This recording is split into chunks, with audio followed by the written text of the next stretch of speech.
If you're heading up talent acquisition or HR for an energy company right now, I don't need to tell you about the absolute headache of delayed mobilizations and empty roles. You live it. Welcome to our explainer. Today, we're taking a hard look at the offshore talent crisis. Honestly, it's like a ticking clock on your workforce, and that ticking, it is getting louder every single day. Okay, let's dive straight into this. 50%. Nearly half of all offshore professionals in the UK are already over 45 years old. The workforce isn't just aging out, they're aging out fast.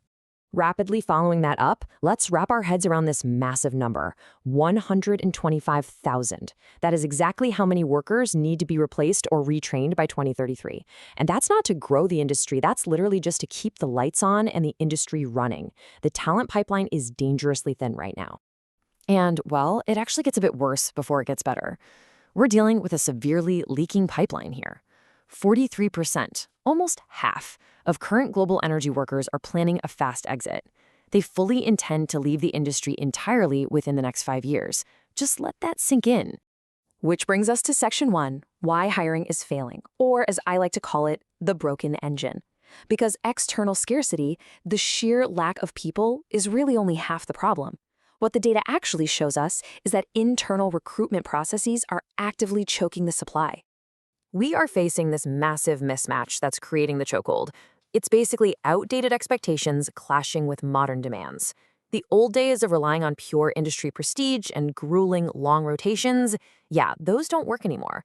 Younger workers are demanding job security. They want shorter, much more predictable rotations, and they absolutely expect robust learning and development programs. Then you mix in all the internal bottlenecks, disconnected, siloed hiring teams trying to manage things on manual spreadsheets. It's a recipe for disastrous last-minute compliance failures and massively delayed deployments. Trying to rely on memory or digging through scattered email inboxes to validate someone's certifications is actively failing operations. So, what's the fallout from all this? 70% of executives are reporting acute shortages in technical and safety-critical roles. There's a very specific, intense crisis in HSE hiring right now.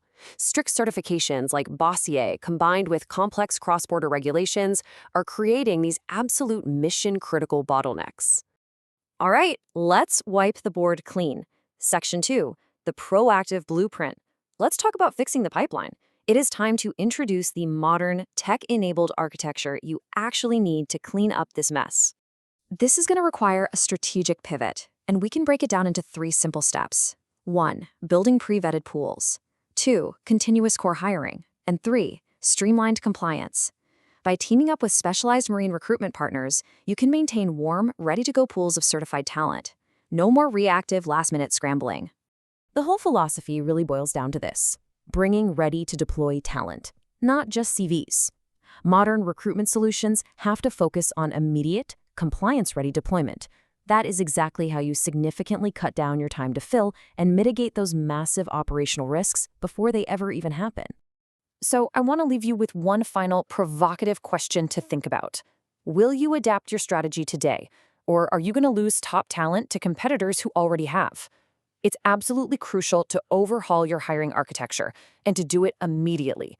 Thanks so much for joining this explainer, and we'll catch you next time.